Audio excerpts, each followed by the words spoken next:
కర్ణాటకలో దేవగౌడ మన్వడు ప్రజ్వల్ రేవన్నకు ఎన్డీఏ కూటమి JDS MP ticket కేటాయించడాన్ని నిరసిస్తూ బుధవారం నల్గొండ జిల్లా కేంద్రంలోని మంత్రి కోమటిరెడ్డి వెంకటరెడ్డి క్యాంపు కార్యాలయం నుంచి ఎన్టీఆర్ విగ్రహం వరకు నిరసన ర్యాలీ చేపట్టారు.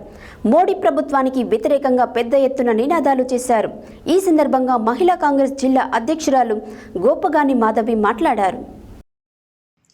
కర్ణాటకలో దేవేగౌడ మనవడు ప్రజ్వల్ రేవన్నకు ఎన్డీఏ కూటమి జేడీఎస్ ఎంపీ టికెట్ కేటాయించడాన్ని నిరసిస్తూ బుధవారం నల్గొండ జిల్లా కేంద్రంలోని మంత్రి కోమటిరెడ్డి వెంకటరెడ్డి క్యాంపు కార్యాలయం నుంచి ఎన్టీఆర్ విగ్రహం వరకు నిరసన చేపట్టారు.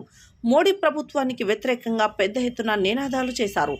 ఈ సందర్భంగా మహిళా కాంగ్రెస్ జిల్లా అధ్యక్షురాలు గోపగాని మాధవి మాట్లాడుతూ సెక్స్ కుంభకోణంలో చిక్కుకున్న రేవన్నకు ఎన్డీఏ కూటమి ఎంపీ టికెట్ కేటాయించడం సిగ్గుచేటని విమర్శించారు. మహిళలపై లైంగిక దాడులకు పాల్పడిన ప్రజ్వల్ రేవన్నపై చర్యలు తీసుకోకుండా దేశం దాటించిందని విమర్శించారు. కేంద్రంలోని మోడీ ప్రభుత్వం బ్యాంకులను దోచుకున్న నీరవ్ మోదీతో పాటు మహిళలపై అత్యాచారాలకు పాల్పడిన వారిని కాపాడుతుందని ధ్వజమెత్తారు. ఇప్పటికైనా ప్రజ్వల్ రేవన్నను వెంటనే అరెస్టు చేయాలని డిమాండ్ చేశారు. రాష్ట్రంలో కాంగ్రెస్ ప్రభుత్వం అధికారంలోకి వచ్చిన తర్వాత ఎన్నో సంక్షేమ పథకాలను అమలు చేస్తుందని అన్నారు. 6 గ్యారంటీలలో ఇప్పటికే 5 గ్యారంటీలను అమలు చేస్తుందని పేర్కొన్నారు.